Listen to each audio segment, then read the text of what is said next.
it's JD. Alright, maybe it's a bit weird for me to address a topic like this so early on in my YouTube reboot, but it didn't feel right to be silent either, so here we go. Black Lives Matter.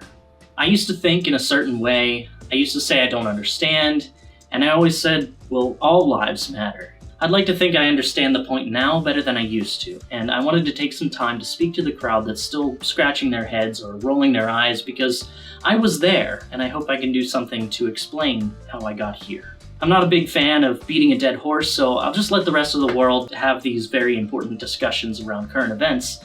Instead, I want to contribute something new, and maybe even help mend the situation in a small way. I'm not the first one to express something like this. I actually drew some inspiration from my dude Becker, who said a lot of this already, probably better than I can. But in a world like this, the state of the general public is judged by those who aren't silent, and I'd rather contribute something to the voice of society that is positive and constructive. With that being said, I don't want to talk about a person or a group of people. I want to talk about the big picture, underlying culture, societal pressures.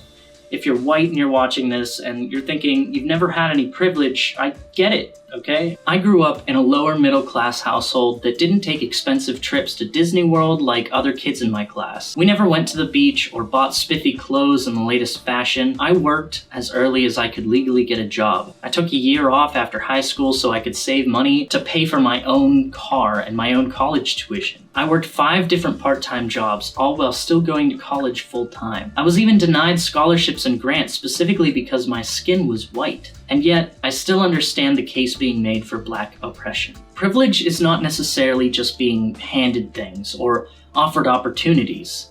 It's about trust. I spoke in a certain way, I acted a certain way, and most of all, I looked a certain way. People trusted me, and that was my privilege. Imagine a Black person in the same situation. They're raised in a different culture, so they speak differently and they act differently. Their entire lives were spent on the receiving end of society telling them they're prison-bound, convincing them that they're trapped in that world. Imagine all those motivational speeches you got as a kid were turned opposite, and you were just repeatedly told you'll fail. Imagine that no one trusts you because of the way you speak, because of the way you look. Eventually, hope for things to get better would dim, and you might start to embrace the role they've assigned to you and act out. I'm not saying I know the answer to this difficult problem, but I'm saying it's important to understand what the problem actually is. I'm saying it's important to at least have empathy and look at things as though the world thought you were a thug, whether or not you really were. Every day, there's a smart and talented Black kid that feels hopeless and falls into the societal trap and ends up in trouble with the law, which is twice as bad for them because nobody trusts them to begin with. Now, I'm not justifying all crime and violence that comes out of this vicious cycle. I'm just saying that a legitimate discussion can only be had if we start by understanding. Thank you for listening.